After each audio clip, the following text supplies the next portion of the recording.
Hello, everyone, and welcome to another episode of Scoliosis Dialogues, a podcast for the SRS.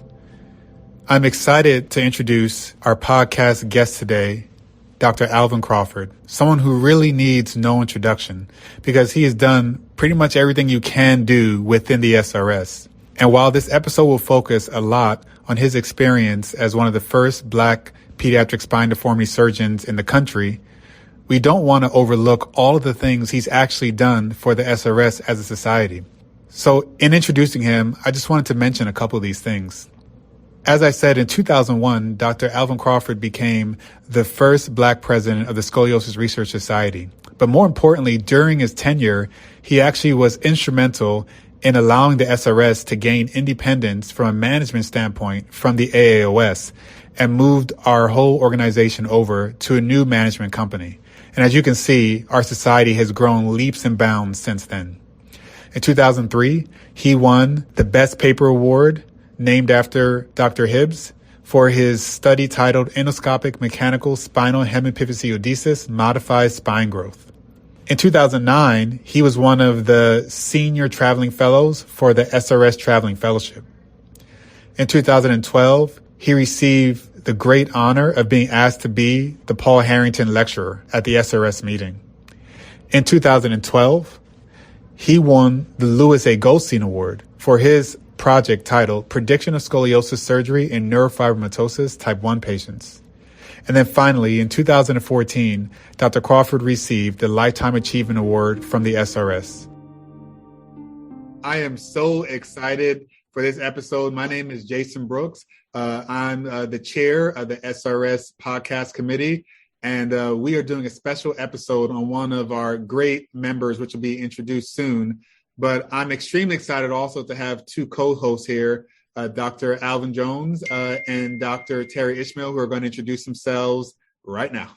Yes, hi. I am Dr. Jones. I'm a pediatric orthopedic surgeon working at Dayton Children's Hospital in Dayton, Ohio.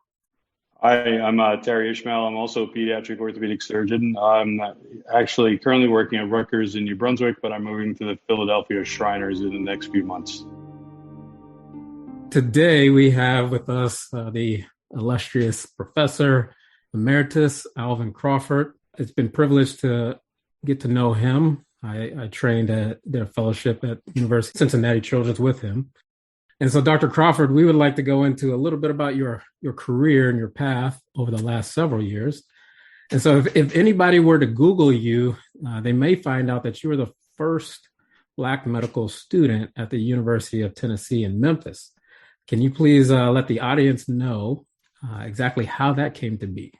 Well, good. That's a great question to start with, because how I got here was a little bit of a different road. I was a music major in college, and I was getting towards the end of it, and I was talking to my brother. He was talking about how well I was playing, but said that I'd probably have no problems whatsoever in getting a job after I was done. And I asked him, well, what do you mean by that? He said, well, we've got 3 of the band directors in Memphis that are retiring, and you'll be right there. And I said, oh, my goodness. Of all the things, I loved my band director almost as much as I loved my father, and sometimes more. The one thing I didn't want it to be in life was a high school band director. Boy, that is heavy. That is really heavy. So we talked a bit and said, well, what do you want? I said, well, I'd like to be a studio musician, but I didn't go to a conservatory. That would be a little tough for me. And we were just hanging out. So he said, well, you like challenges. Have you ever thought of medicine? I said, no, actually, I've never thought of medicine. He said, well, that's a challenge. Why don't you think about it? And I said, fine. And so I did. As a result of that, I looked into medicine and found out that medicine did not need a biological degree. You needed to pass the MedCat and get all the prerequisites. So I set about going ahead to do that. So I was fortunate at Tennessee State. I went to Tennessee State University and took the MedCat and was successfully admitted to medical school, but to Meharry Medical School, which was a historically Black medical college in Nashville. During that time, my mother was a nurse at the E.H. Crump Hospital in Memphis, Tennessee, which was, quote unquote, one of the colored hospitals.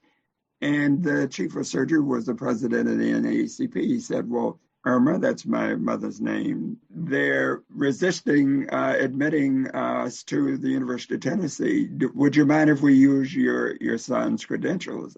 She said, well, he's good. He said, Meharry, we mortgaged the house, and I think he'll be okay, whatever you do. So as a result of that, they submitted it, and the university came back that, well, we found a qualified applicant, but he's in medical school already, so it's a non-issue. And that generated some conversation because we found out it was me, and we thought about the fact that it's a state medical school. Meharry is a private medical school, and it's very expensive. And then that would be a good thing to do. But my mother said it may not be easy, but you really never liked it easy. So maybe this will take care of you. And so we decided that maybe this will do it. So I was at Meharry for 1 quarter. And then I went for an interview at the University of Tennessee. And it's probably one of the more memorable situations I've ever been. The first thing is that the dean of the College of Medicine said, son, if my daddy knew I was interviewing you, he would turn over in his grave. And I said to myself, well, this is going to be interesting. So we got through that. He said that we don't consider Meharry an accredited medical school, let alone the Tennessee State University. Said, if you decide to come here, you'll have to start all over again. And I had to think about that, but it was only 1 quarter, so that wasn't much. And then I said, okay. And that was the end of that interview. I interviewed the provost. The provost said, son, you're doing well. You're number 2 in your class. If you come here, you're going to flunk out, and that's going to be a bad situation. You might want to really think about it before you make the decision to come here. But I was sort of young, and I probably had more bravado than brain at that time. And I asked the provost, would I be able to take the same exam as the other students? And he looked at me and he said, yes. I said, won't be a problem. It'll be okay. And so we walked away from that. But I think more important was the times, and that is that the dean at the College of Medicine, Meharry, requested I visit him. And in doing so, he said, Alvin, you've got to really think about what your decision will be. You're number 2 in the class. If you go there and flunk, we will lose what I consider to be a coming good doctor. And that'll be one thing. There'll be one loss. But I'm more concerned is that Meharry now is a pivot in that in the southern states, the Jim Crow laws will not allow a Black medical student to train at their institution. If this happens and you're successful, we're not sure as to whether or not there might be a domino effect. And the domino effect that in other Southern schools would take them. And we now have the cream of the crop of African Americans in the Southern schools if they're going to go into medical school. And then it could be the domino effect could indirectly affect Meharry, in that Meharry is a private medical school. But the Jim Crow laws of separate but equal, there's a Southern Regional Council that supports funding of Black students if they go to Meharry because of the separate but equal laws. And then that could be considerable income to Meharry. And boy, I had to think, I said, shit, I'm 19 years old. Just have a clue. This is a pretty heavy trip. And so I looked and I said, well, I think it'll be okay. And from that, decided to go. So as a result of that, I left Meharry, but Tennessee was on a different system. They had started during World War II to get doctors into the field quicker. They had a quarter system. Every quarter was taught on the quarter, and you could literally go for 12 quarters, take 1 quarter off for your state boards, and be a doctor, where it was 4 years one way or the other at Meharry. And I undertook to do that and went to the University of Tennessee. Needless to say, it wasn't easy, but it had several merits. One is that I didn't have study partners. I studied with one fellow, but then he was concerned about it, in that it was against the law in the state of Tennessee. This is 1960. Cohabitating conversation, what it was, you could be arrested literally just simply talking to each other, let alone studying. So In terms of study partners and all that, that became a non-issue. In terms of the class, and no class parties, no class picnics, that's the way it was. And it was easy. It was easy for me. I didn't have to put up with a lot of possible social political issues. It was good for them. They didn't have to put up with me. So it was, I sort of, not necessarily a loner, but I can't say that it was overwhelmingly comfortable. But I'd made probably one of what I consider to be maybe the worst mistakes in my life, but I had to take advantage of it and do the best I could. And so from that point on, it was studying for medicine and playing a few gigs on the weekend. I continued with music. But it tended to work out. I was able to graduate very high in the class. And in addition to that, one of the things that came up in about the dean's list and so forth, having done well to not be on, it was an interesting thing after anatomy. I was concerned about that because I'd known I'd scored pretty well. And they said, well, it wouldn't be fair for you to be appointed to the dean's list at this time, and that you've had some of that material, and it wouldn't be fair to your fellow classmates. I had 1/4, but anyway, it worked out. And the University of Tennessee has been subsequently nice to me in many ways. One, I've been honored there with an outstanding alumnus. They have a house now, a virtual house, a study house that they've named in my honor, and several other things. So there's been some payback, and I'm proud to say that I'm a graduate of the University of Tennessee College of Medicine. Well, Dr. Crawford, I mean, that's amazing. Moving forward, I have another question. Even today, orthopedic surgery is known to be one of the least diverse specialties in all of medicine. I'm sure it was even worse when you were applying. Tell us how you got in and who supported your pursuit of orthopedics. Well, let me tell you what, I was poorer than poor. There's poor, and then there was my family, and that took it to another level.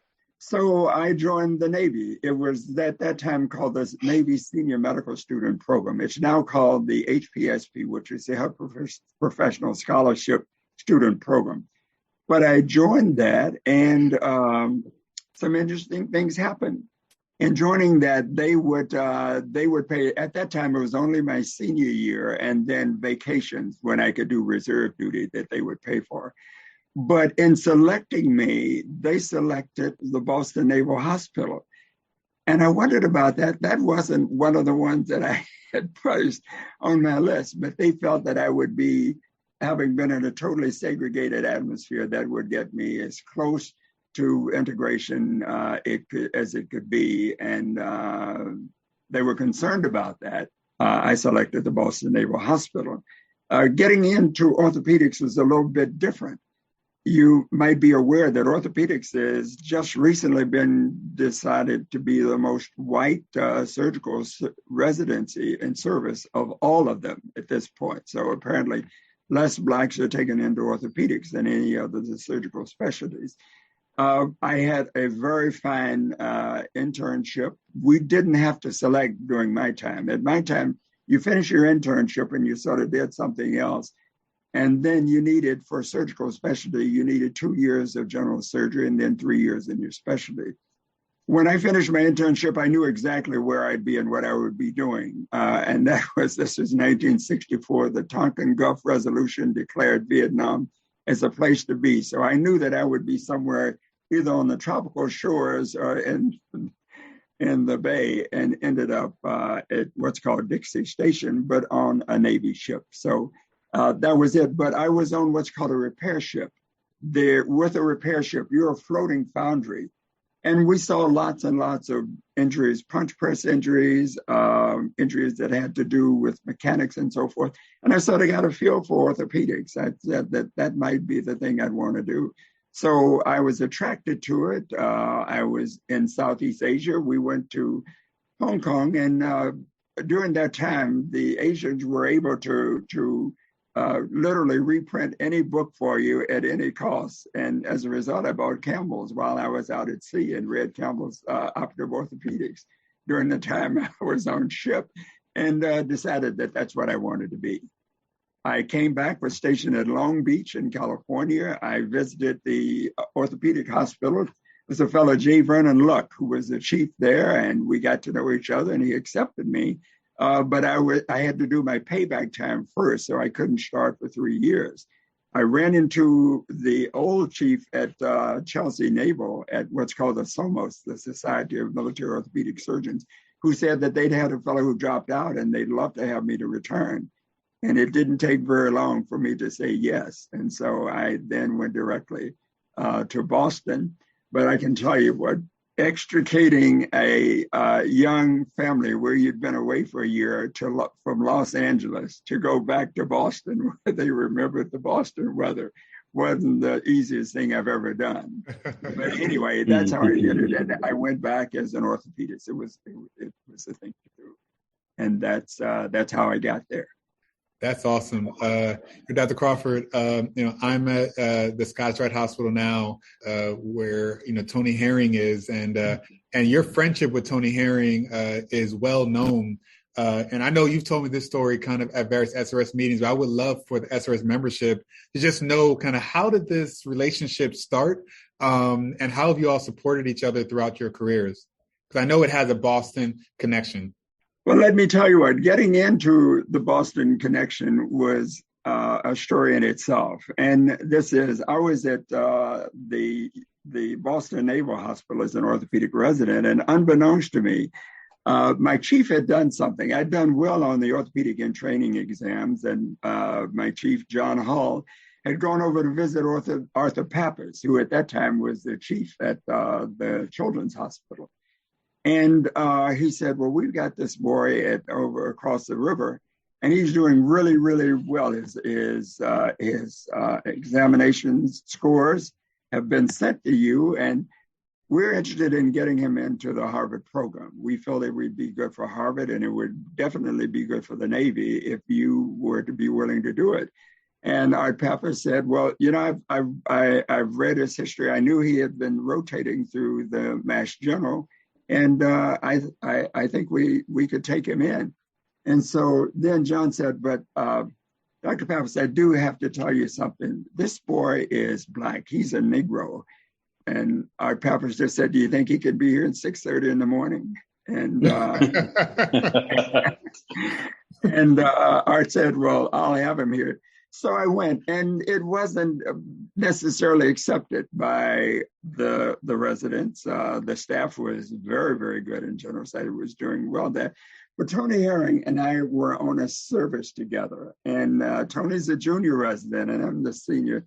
We've both been considered to be fairly assertive and not necessarily aggressive, but I think that might be. To consider us to be anal-compulsive would really be an understatement for either of us. And as a result of that, I was the chief, and I was what's called the super senior, and he was a junior to me. And so it had happened that I was countermanding and countersigning some of the orders he was writing on some of the patients. So he sort of objected to that. So, it went on and went on. And so one day, he invited me into the cash room closet, and we were going to resolve, to settle the conflicting opinions. We were going to solve it with a little bit of fisticuffs. Now, is that who's 6'3" and one who's just pressing 5'11" to 6'1", and he is going to duke it out. But I said, my God, here is a person who's taking me as another person. Whereas I'd done the same thing the others, and they just say, oh, okay, and just blow it off and, not going to deal with it one way or the other. But it was as though it made it sort of transparent and sort of raceless that he was upset about it, and he didn't care about the social media. He wanted to take care of that, and I was up for it. But anyway. What did you call it? The cash closet? What's that? What did you call it? It's a cash room. The cash room closet. Oh yeah, no, it's big. Was that the term for step outside? That was the term back. That's the term back then for step outside. Oh, you got to bring it. No, he wanted to duke it out, and we look at it now. But let me tell you what, it was that we were just two guys having a problem. It wasn't, oh, well, wait a minute, he's Black. Oh, well, he's white. It was, and it was good. And I can tell you this, if you consider what the social political implications of the other people in the program, he is a Southwest Texas boy from the farm shooting guns by the time he was 9 or 10 and taking care of business.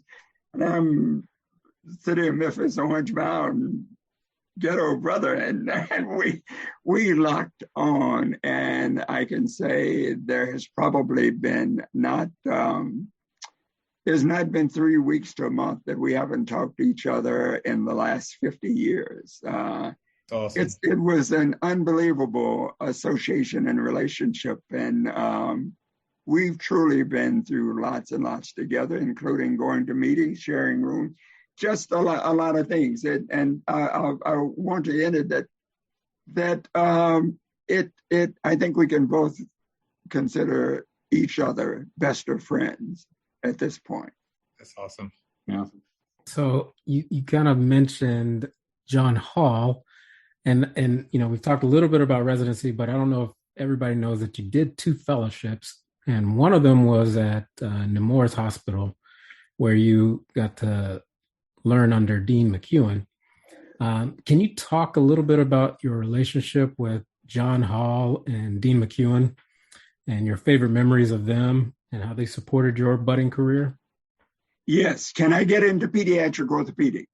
Sure. The reason I say that is that before John Howard met with Art Pappas, I had been accepted to an O. Frank Fellowship. The O. Frank Fellowship was the leading joint arthroplasty fellowship in the United States. And that would assure me of a life of whatever you get when you can put enough joints in, and that was many. But then I rotated on a pediatric service, and to be very honest, I fell in love with children. I think the children are so unique. They want to get better. You know what their goal is at all times. When a person has low back pain, you don't know whether they want a chit to get off of work. They don't want to do this. There might be personal relationships. A child has one goal. They don't really care.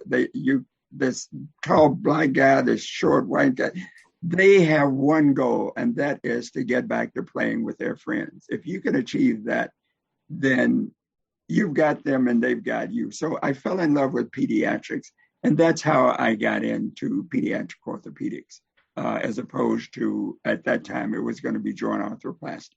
So I had an unbelievable career, and that I associated with those 2 men. And tell me which one you want me to go first with, Alvin. Well, why don't you go in order of how your career went? So you started off with Boston Children's, sure, with John Hall. Fine.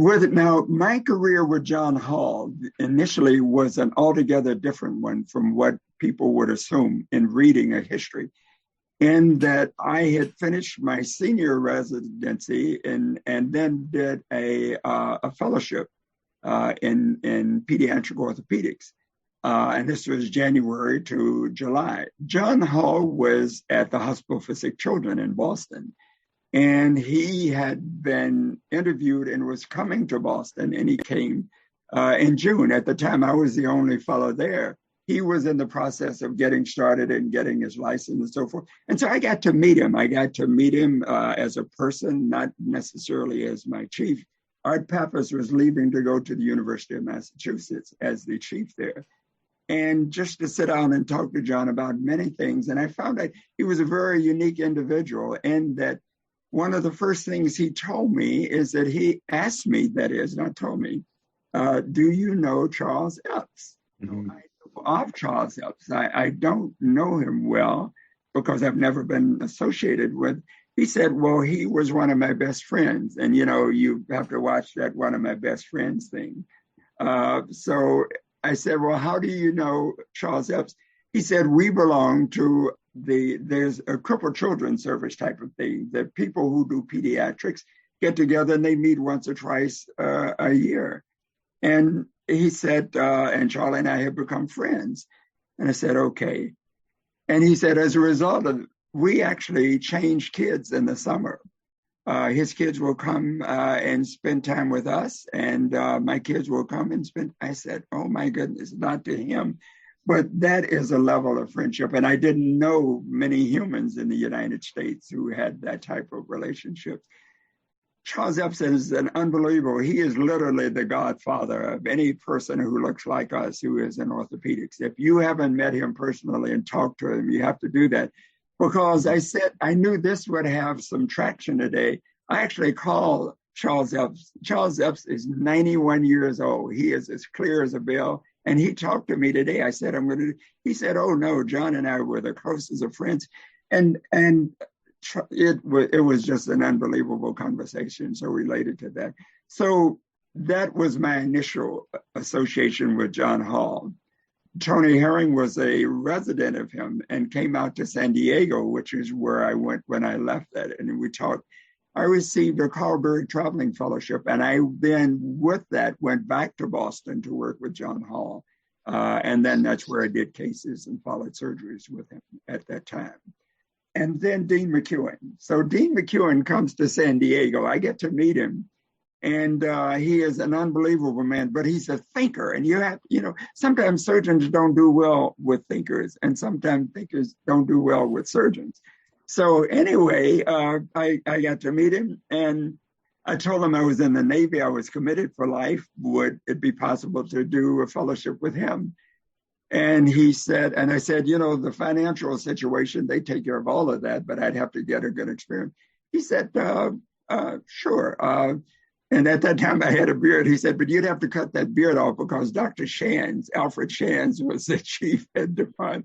He doesn't like beards. And I don't know whether you'll like the afro either, but you'll have to get rid of it. You'll have to get rid of the beard. So I cut the beard off, and so I went out. Did you keep look, I can only give so much, brother. So anyway, Dean was impressed that I'd cut the beard off. But Dean McEwen is an unbelievable man. He is literally a thinker. John Hall can tell you how to operate. Dean McEwen can delineate what to operate on, when to operate, and how to operate. And it was unbelievable. My relationship with him, he was tough, but I can take tough. But he did something. He was then in the Scoliosis Research Society. They had a meeting in South Africa. He and I met every Sunday morning, usually at about 9 o'clock, and we'd go over the week and the cases and so forth. He came back from a meeting. He said, how are you doing? I said, well, I'm doing fine. He said, how are your projects coming? I said, fine. I do the babies at Wilmington. I used to go to the newborn nursery there and examine the hips through the aortolines and do that. In the CP clinic, I've got that going on. In the scoliosis clinic, I've got all the films. He said, what about your project? I said, well, you're talking about, the club feet. The club feet, I've got them measured. He said, look, how are you doing with your project? And I said, my project? I thought those were my project. He said, no, how are you doing with neurofibromatosis? And I looked at him, I said, neurofibromatosis, you got to be kidding me. I didn't know that was going to be my project. He said, well, it depends on whether or not you want to be a pediatric orthopedist. And from that, I fell in love with neurofibromatosis. Wow. And it has been an unbelievable ride in that I got involved in it. He actually set it up that I could do a paper. And there is an Acta Orthopedica Scandinavica that we worked out that I did on neurofibromatosis in children. And it has been a satisfying career. Some of the most ungodly spines you've ever seen in your entire life. Was able to get involved in that. But no, that was Dean was a thinker, and he is the one that caused me to fall in love with neurofibromatosis. So Dr. Crawford, tell us about your first job and what was the atmosphere like when you were a young attending, just fresh out of training? Well, my first job, I was very fortunate. Again, I was in the Navy. I was committed. And so my first job was at the Naval Hospital of San Diego. The real question should be that, how did that come about? Well, I wanted it. I was told that was the largest facility in the United States, the 11th Naval District, the largest naval district, which meant that if a kid had problems, they could have the family transferred to San Diego. But when I went in, and first of all, I should preface that I was in Admiral Zumwalt's Navy. Zumwalt was an unbelievable person. He changed the military, especially the Navy, in terms of credibility, in terms of equal opportunity, in terms of just about everything. When I went to San Diego, orthopedic surgery was down the hall, and there was a sign, and one side said active duty, the other side said dependent and retired. There was a fellow, Jerry Cady, who allowed me to literally set up pediatric orthopedics. It had never been a specialty, it had never been a situation, and having that changed my life and given the responsibility to take care of very difficult cases and populations, which I did in San Diego for 4 years, was just a tremendous opportunity. Set up the program, and then at that time there was a thing called the Berry Plan, and Tony Herring was on the Berry Plan. We were able to work it, that he would come out, and we worked together and developed a very good program. The residents felt that I was a little bit tough, but they could get relief if they could go and commensurate with Tony. So it worked out. It worked out very well. A little bit along that line, after you did the second fellowship, you ended up in Detroit, correct? Working there. Yes. So tell me a little bit about that job, and then what sparked the move from there to Cincinnati? Well, the move to there was equally as important. I'd gotten the Outstanding Residence Award in Boston. I'd finished very high. I'd done everything you're supposed to do, and was at the point of getting out of the Navy, and not one institution in the continental United States would offer me a job, even though I may have been begging on occasion. Except there was one job I was offered. Gene Black was at Stanford, and he offered me a job. But I had made a decision that I was only going to get out of the Navy, which was a good situation I was in, and take a job if I could make at least twice what the Navy was paying me. And I found out the Gene Black put the package together for me to go to Stanford, but I found out at that time, to be a staff man at Stanford, you almost had to be a trust fund baby. I mean, they didn't pay. I think it might still be true today. I'm sorry. Yes. I didn't know something about it, though. Had I known that, my life may have been different. In that if you fall into that situation, they have a community in Palo Alto. Not only that, the best schools that your children could ever go to, an unbelievable job. So the perks would have been, but at that time, being poor, as long as I'd been poor, I was ready to make a little bit of money. Dennis Lyon had been a staff man through the Berry Plan at the Boston Naval Hospital. I'd gotten to be friends with him. He had done his residency at Johns Hopkins. Very, very bright guy. He was into neurological orthopedics. He didn't really like surgery, a lot of heavy surgery. And he knew how I felt about heavy surgery. And as a result, he said, would you like to come here? And we talked about it, and I told him the salary issue. He said, oh, no, it's not a problem.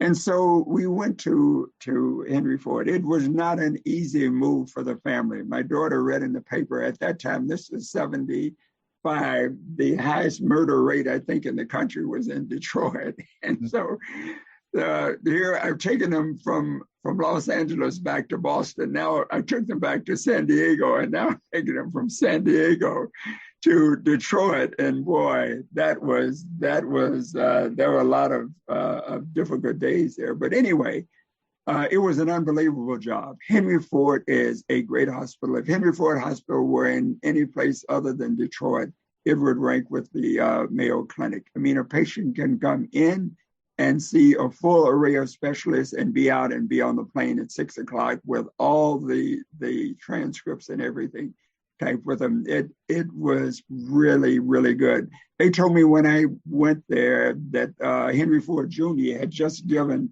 it may have been $300 million or something like that, number two, because that was to honor his father.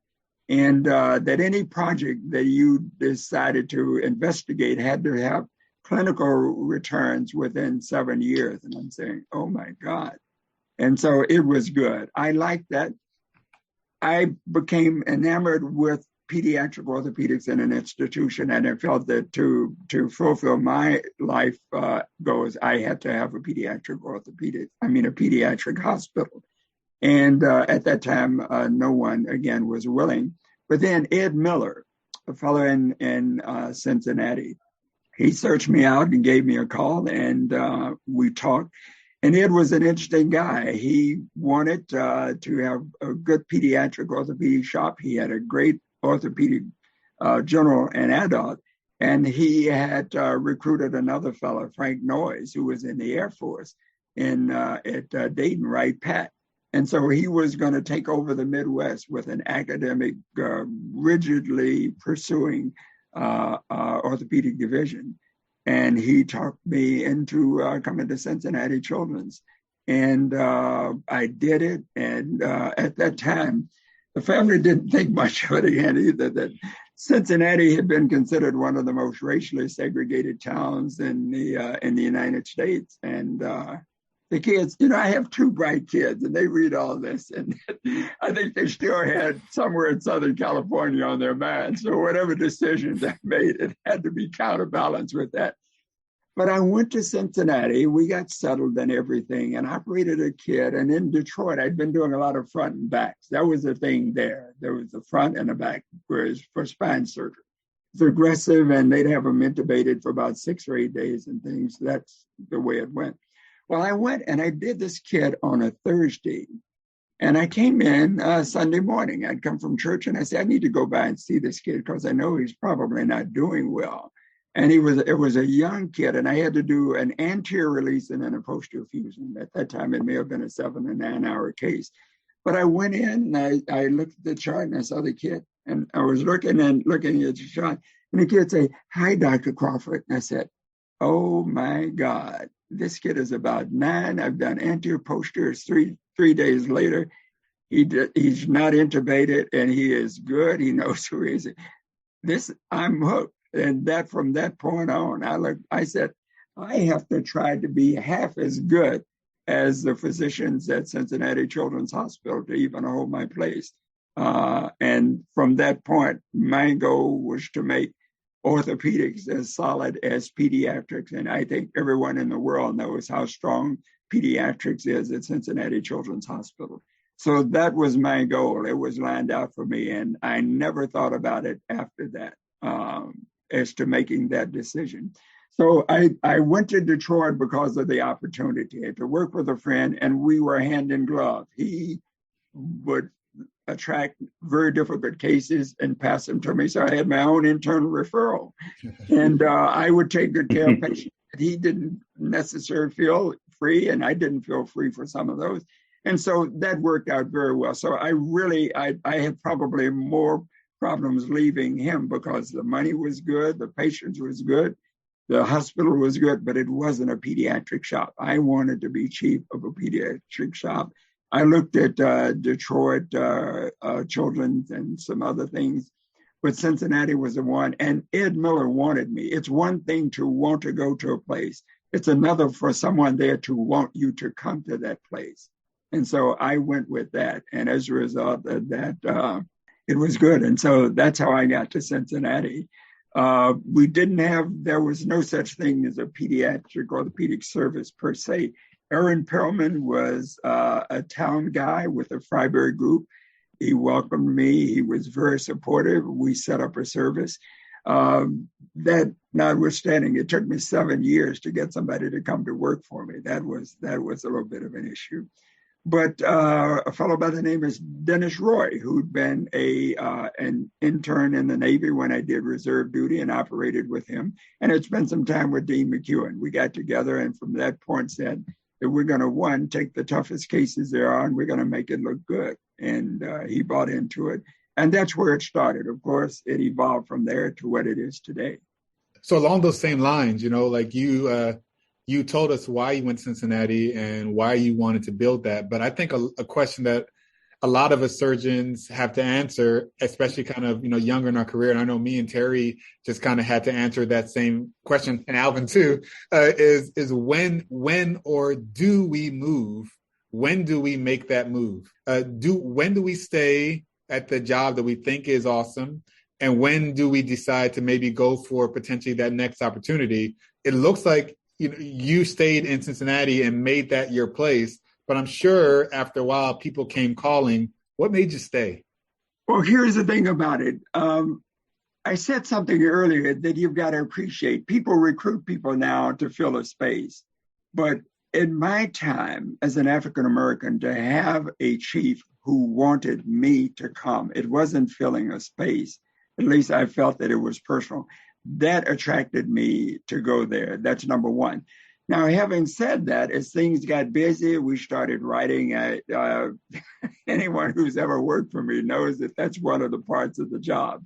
It's not just your good surgery or your good patient care, because you could be the greatest person in the world and your patients will all love you and they'll say nice things. But if you write about them and you're successful with it, then the world will know who you are. And that's a proverb that I've had, really. And life comes around full circle. I had done very well, possibly into my 4th year at Cincinnati Children's. John Hall decided to leave Boston Children's.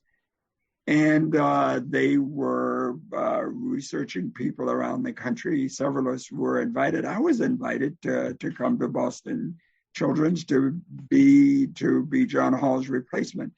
And at that time, like any place can have social political issues, but John had sort of like a 6-month waiting list. Everything was true for that. I'd been in Boston before. I knew the Boston politics. And so I had to make a decision.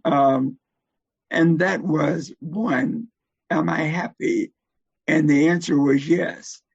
And did I need the Boston tag? And I said, well, I've actually had the Boston tag.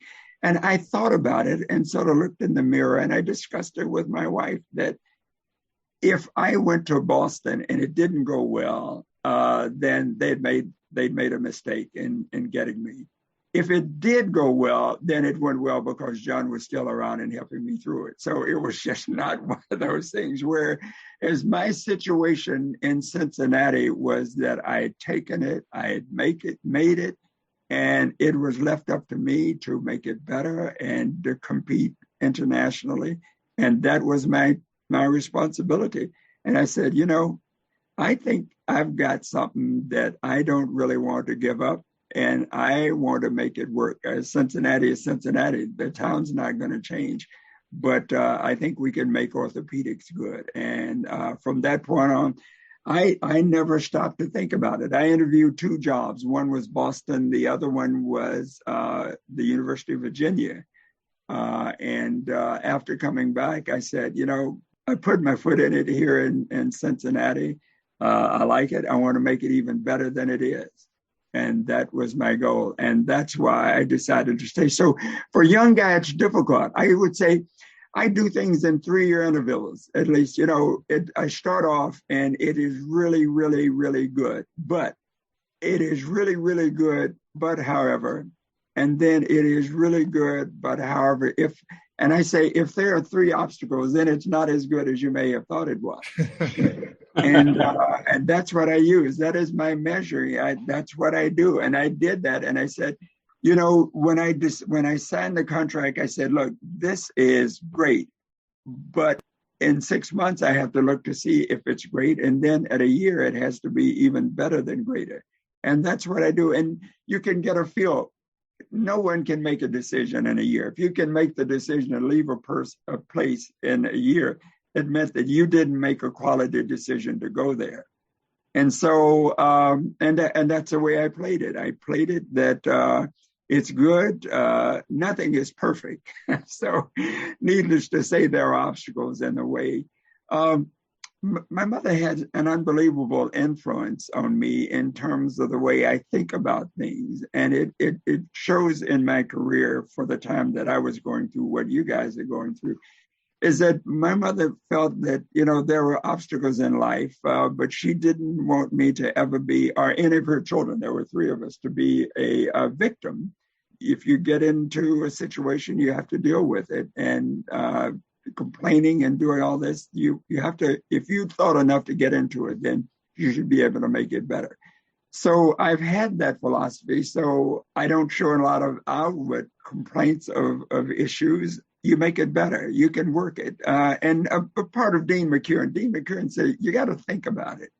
You think about it before you go into it and then make it work. And there were obstacles that if you look at the times, you can't say it was easier piece of cake for an African-American male who has a little bit of a positive personality. Not the adjective. I see. Okay. Yeah, positive personality. As I like to tell my fellows now, they'd say, well, in the old days, I was just like anybody else, sort of meek, mild-mannered, and submissive. But anyway, was able to work out things. And then, the last thing is that find a place that you're comfortable. Let the people who help you know how much you appreciate them. You can never get by there. It's one thing to be able to cut every day at 7:30. It's another to be able to cut 2 or 3 times a month, maybe at 7:30. But you've got to be starting at the environmental protection people, the people who clean the floors, the people who do this. It doesn't hurt you if you're trying to get a case going to go ahead and maybe lift something or take something out or whatever.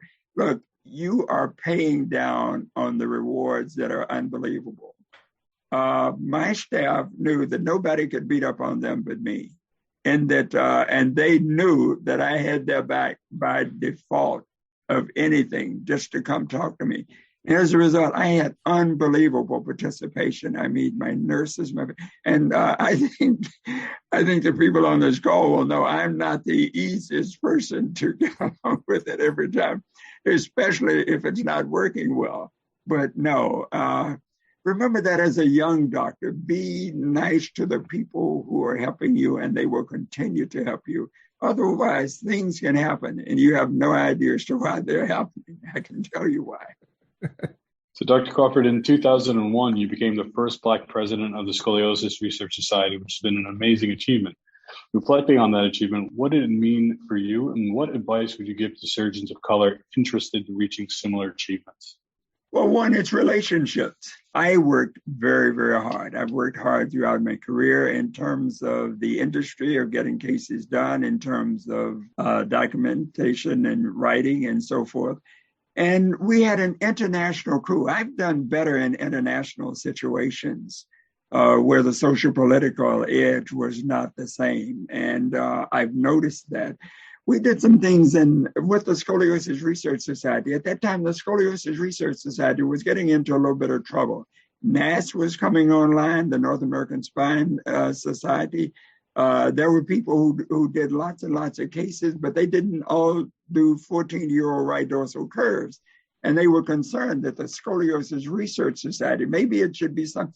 And so we set up, and it was one of the first that the society had of a strategic planning. I'd gone to this course at Harvard in clinical directorship management. And so what we did is we set this program up in the strategic planning in Tampa, went down to Tampa and did it.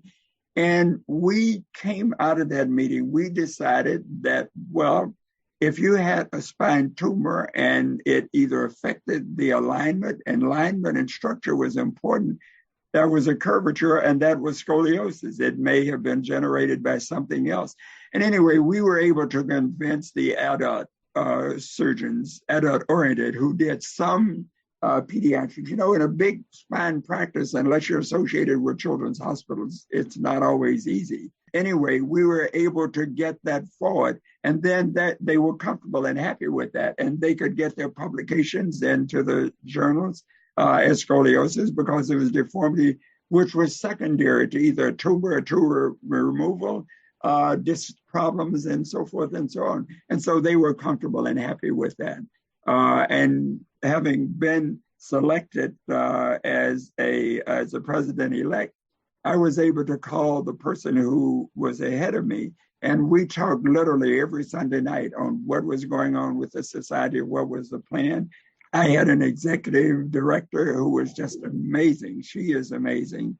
And it just locked up. We were able to get some things done. And I think we saved the society in terms of it being the Scoliosis Research Society. I was delighted to have been president and was delighted as could be until the 10th of September of, it was, well, I can only say this. As the president of an international society, you have to visit these collaborative societies. So I was at Eurospine and was in Sweden. I had been in Paris, and I'd been in Göteborg. And I was taking off from De Gaulle at 10:45 on 9/11, and the word came down that there was something going on, that there were some buildings that had crumbled in New York City. And it ended up that this was my meeting. I had been the president-elect, and my meeting was to be in Cleveland, which was going to be, I think, like the 20th or something like that. Well, in midair, we were over Greenland, and the pilot came on and said, there have been some issues. We're going to have to set down martial segments have been declared in the United States, and no plane can take off and leave from any of the airports in the United States. We're going to be landing in Newfoundland. And I said, oh my God, well, I think I need a drink. And the pilot said, unfortunately, we're not serving drinks to anyone because we don't really know what it's going to be. And if you're going to drink that much, you need to have water and so forth. So anyway, we sat down and I said, oh my God, this was 9/11. This was the son of bin Laden. And my meeting is week after next. And so what are we going to do? Well, we were in Cleveland. Cleveland wasn't the greatest meeting place there was to begin with. And we had been fortunate. The society had come together when we had brought everybody in, and it was set up to be one of the better meetings in terms of adjusting to finances and so forth. But anyway, so I got on the phone immediately, and I called. Well, I found out as we were coming into St. John's, Newfoundland, we went in and they put us into the ice hockey stadium. And we saw on the teleprompters all the planes being blown apart and all that sort of thing. And it was horrible. But because it was exhibition hockey season, there were no hotels available. So there were no hotels, and there were on a 12 tarmac airport, there were like 34 planes. And so St. John's Presbyterian Church took us in, and there may have been 40 of us. And we slept on the church floor. So it was that was an unbelievable experience. But people reached out to travelers, and we were travelers. But needless to say, I called all of the members of my committees and so forth, and I said, look, you got to give me some help here. What are we going to do? Our meeting is week after next, and it's 9/11. We knew at that time that there were societies such as the Japanese, and I don't recall the Chinese, but we had Japanese and some of the Europeans, where nobody was letting people fly to the United States for fear because nobody knew what was happening. And so, but to the man and to the woman, I think we had one woman on it. The thing was, we got your back, Al. Whatever you want to do, we're fine with it, rather than say we should do this or do that. And so we decided to do it, to go ahead with it. We went to Cleveland. It was unbelievable. Some of the societies allowed for all of their registration fees because their members couldn't go because of their countries to be placed into the SRS treasures, that they would pay not only their registration, their fees and everything.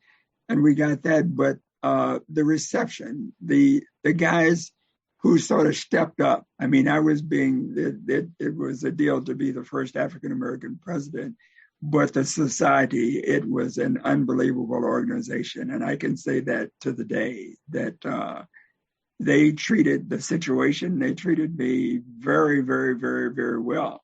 And as I said, it was during that time at our strategic meeting, that was the first time officers were selected that were outside of the continental United States.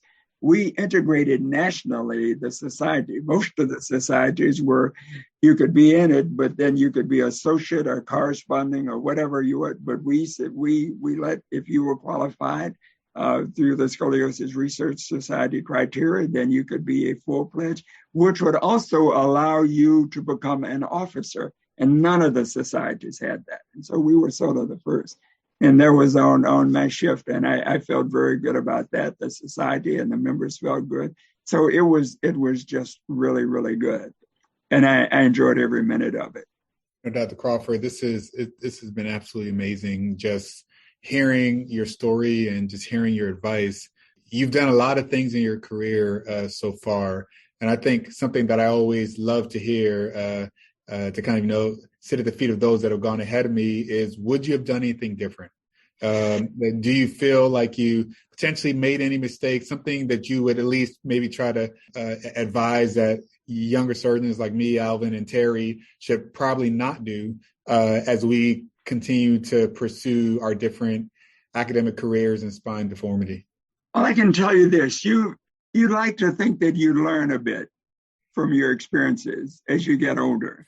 But, you guys don't really know me as people may have known me X number of years ago. I may have been one of the most aggressive SOBs in life. And it's amazing because people will come down and see the spine center, and it'll be all the way from, has he mellowed out, to has he lost it? But I think the thing about it that was good for me is that I think each person has always known my goal has been to be the best there ever was. And I want to take you with me, but you got to come with me, and to value people. And that's what, as I started off saying, if you work with and for me, you may have taken a lot more than you wanted, but by God, you got credit for what you did. Your name was at the front of the paper. Your work was valued, and the response. I think that, I told you I took this course in clinical division directors at Harvard, and it taught me something, and that was long in my career, and that was getting to yes was one thing, and then how to treat your fellow human beings. And I think that I hope that they would have been as productive as if I had mellowed a little earlier. I don't know. I think most of the scars are healed by now if they're still there. But I have been an extremely aggressive person, and I sort of, well, I guess I always liked myself. I like myself a bit better. My wife loves me a bit better, and I think that it's good. So, but where do you learn that? And so I don't know how to reproduce that in another human being. I mean, I was rigid racism. So I had racism against me. I had my attitude, my philosophy with other people. Things came together, and I'm eternally grateful. I'm religious, a Christian. I believe in the effect of God and whoever your Savior is. But I think my ability to, quote unquote, just get along got better. And I wanted the best out of you, but you didn't have to be better than I was. And that was what I wanted in coming up. And some people may have suffered from that. Some people may have bettered from that. But I can say, when you say, what would you do different? I would have, I've got the answer to that. I didn't have the answer to that. If I had taken that course, perhaps at the end of my fellowships, it may have been a little bit different, but I don't know. I may not have been as aggressive as I've been. It may not have worked out. But so to answer your question, I can tell you what never changed and what is still there today, and that is treating humans the way you would like to be treated. When we're doing a case, we're aggressive with it. We're trying to get the best that is for that person.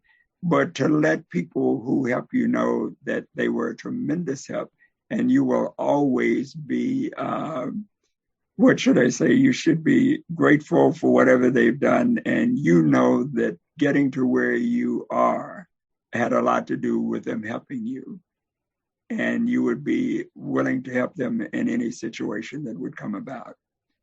And I do believe in that. And mentoring younger humans, or humans in another position. You can be young or old, but trying to give the advice to them that I have been able to recover and to use at this time. And all my fellows know that. And then I think anyone that I interact with, that whatever you do, you'll get your due credit for it. I still can work you pretty hard, but the rewards are there.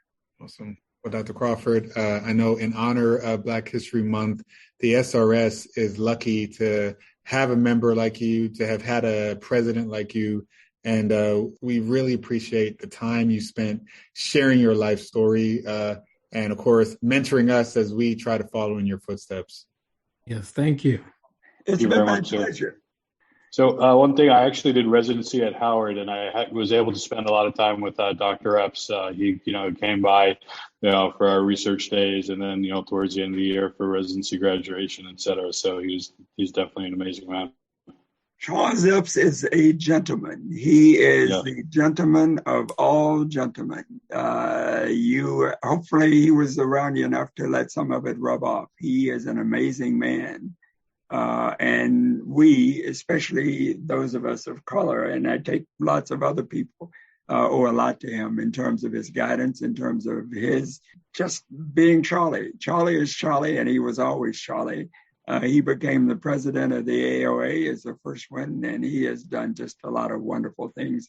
And he has educated lots of orthopedists who look like us. And they could not have had a better chief. Yep. Thank you. You're welcome. The Scoliosis Research Society is a nonprofit professional organization made up of physicians and allied health personnel. Their primary focus is on providing continuing medical education for healthcare professionals and on funding and supporting research in spinal deformities. Please visit srs.org for further information.